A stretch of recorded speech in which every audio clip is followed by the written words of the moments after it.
বলছি পৃথিবীর সবথেকে দীর্ঘতম নিরবিচ্ছিন্ন সমুদ্র সৈকত কক্সবাজার থেকে। বাংলাদেশে জন্মগ্রহণ করেছেন অথচ কক্সবাজার যান নাই এরকম মানুষের সংখ্যা হাতে হয়তোবা কয়েকজন হতেও পারে, আবার নাও পারে। কিন্তু আমরা এই কক্সবাজার ঠিকই ঘুরতে আসি, কিন্তু কক্সবাজারের যে হিডেন যে সুন্দর সুন্দর প্লেসগুলো আছে এইগুলো আমরা অ্যাভয়েড করে ফেলি। তো আজকের ভিডিওটা মেক করতেছি কক্সবাজারের সুন্দর সুন্দর 3টা প্লেস নিয়ে। চলো শুরু করি। কক্সবাজার নামটা ছোট হলেও কক্সবাজারে কিন্তু হিউজ প্লেস আছে ঘুরে বেড়ানোর মতো। যে যাই বলুক যে কক্সবাজারে ঘুরতে আসার মতো তেমন কিছুই নাই, এই কথা আমাকে বললে আমি আসলে এটা মেনে নিতে পারবো না, কেননা কক্সবাজারে অনেক সুন্দর সুন্দর প্লেস আছে। আমরা ইতিমধ্যে যে প্লেস দিয়ে যাচ্ছি এইটাকে কিন্তু মিনি বান্দরবন বলা হয়। আর এই রোডটা পার হয়ে আমরা কিন্তু মেরিন ড্রাইভ রোডে চলে আসলাম। আর মেরিন ড্রাইভ রোডের সৌন্দর্য আপনারা তো দেখতেই পাচ্ছেন, এক পাশে সমুদ্র এক পাশে পাহাড়। মাশাআল্লাহ, আল্লাহ তাআলার কত অপরূপ সৃষ্টি। এই মুহূর্তে অন স্ক্রিনে যে প্লেসটি দেখতে পাচ্ছেন এইটার নাম হলো পাটুয়ার টেক। বর্তমানে এইটা নিয়ে এত পরিমাণে হাইপ, কক্সবাজারে এখন বলা চলে সব থেকে বেশি ভিড় কিন্তু আমার মনে হয় পাটুয়ার টেকেই হয়, কিন্তু একটু কিছুটা দূরে হওয়ার কারণে সব পর্যটক আসতে পারে না, এই জন্য নিরিবিলি টাইম স্পেন্ড করতে পারেন। তো চলেন এটার ভিডিও দেখে আসি। I don't think so. No, no, no, no. It's never, ever, ever, ever, ever, ever gonna happen. I don't think so. No, no, no, no. I don't think so. No, no, no, no. It's never, ever, ever, ever, ever, ever gonna happen. I don't think so. No, no, no, no. Maybe someday you'll have it your way. Maybe someday it'll all work out. Until then, nope, a nope, a nope, a nope, definitely nope. A nope, nope, a nope. Probably never, ever, ever, ever, ever, ever gonna happen. Oh no.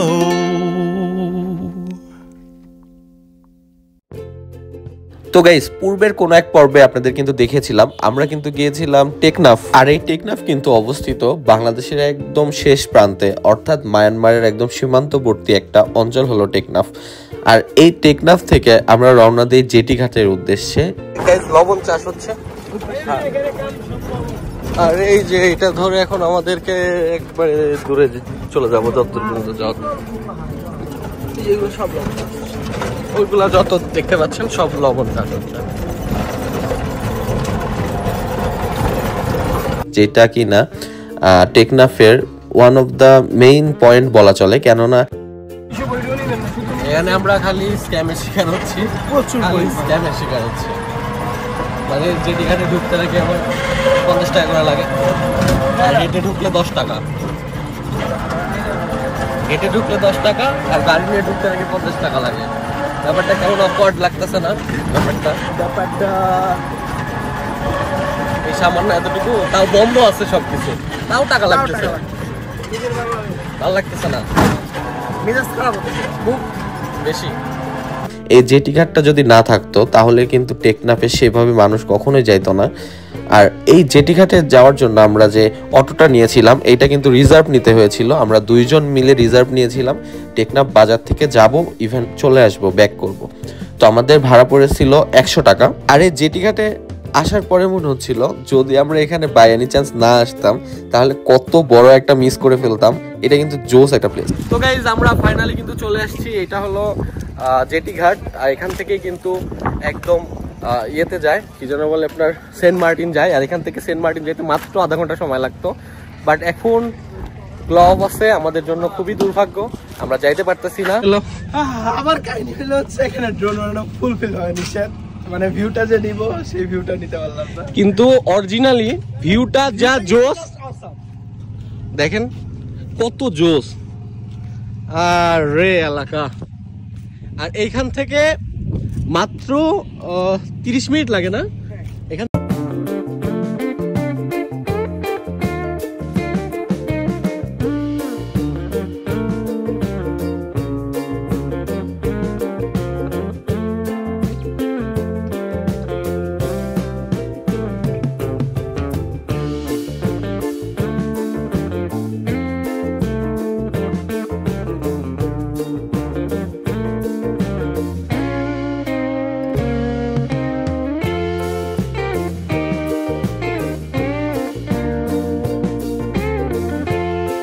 মতো journey করলাম, আধা ঘন্টার মতো হবে, দেরি দেরি করে আসতেছি।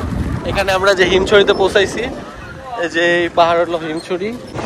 তো ফাইনালি গাইজ আমরা চলে আসছি একদম সমুদ্রের কাছে।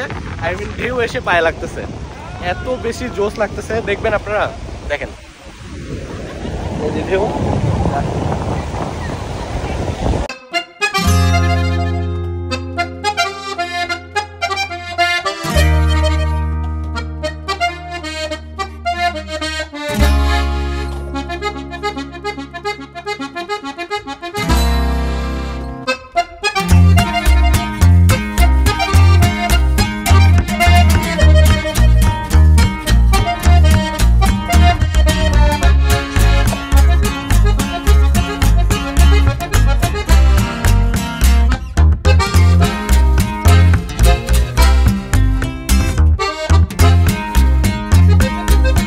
এই ভিডিওতে আপনাদেরকে একটা চমৎকার সুন্দর সূর্যাস্ত যাওয়া আপনাদেরকে দেখাবো, যেটা আপনারা হয়তো কখনো অনেকেই দেখেনি নাই, আবার অনেকে দেখতেও পারেন।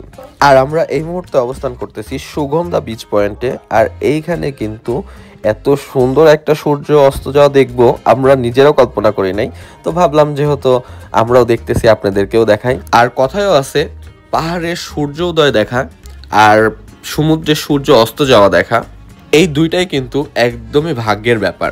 আমি অলমোস্ট 10 মিনিটের মতো কষ্ট করে এই ভিডিওটা আপনাদের জন্য ক্যাপচার করছি, আপনারা এইটা উপভোগ করেন।